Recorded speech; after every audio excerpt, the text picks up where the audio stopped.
5 vocal exercises public speakers swear by. If you're like most people, you probably believe that vocal warm-up exercises are only important for singers. However, this assumption is completely wrong. Every professional, no matter what industry, should be using vocal warm-up exercises. These can help you sound professional in meetings, when giving presentations, to level up your speeches. Therefore, if you're responsible for giving presentations or speeches, then you definitely need a few basic vocal warm-up exercises. Typically, you're prepared for your first few lines of a presentation, but you don't always think about how those lines are delivered. In this presentation, we will provide you with 5 vocal warm-up exercises that public speakers swear by. Loosen up and shush. The very first thing you must do before a presentation is to loosen up. Start by wiggling your shoulders and relaxing your neck and jaw. Then, take a few deep breaths. This will help you shake out the nerves and create additional space within your body. This exercise will keep you from sounding anxious and tight.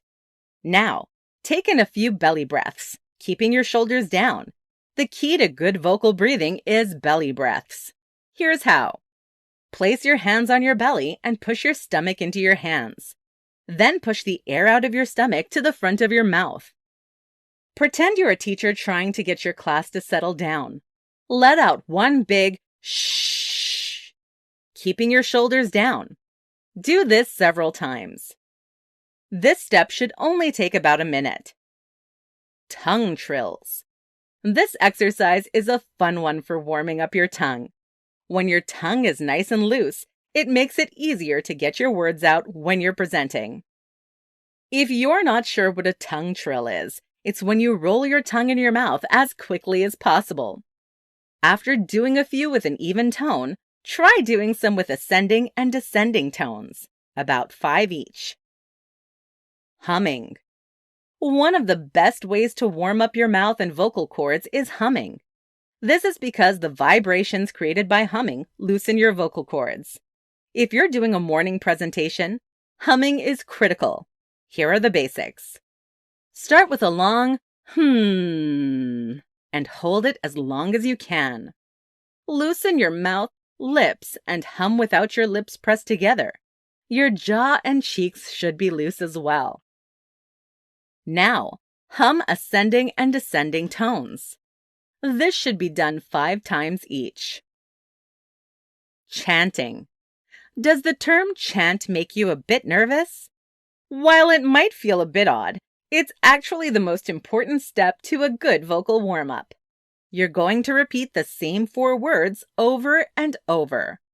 Meme, mime, mome, moom. Since these words all start with the M sound, this exercise goes great right after the humming one. Therefore, as you finish up with humming, naturally transition into this one. Once again, start with an even tone and then try ascending and descending tones. Once you feel warmed up, try fluctuating tones within each word.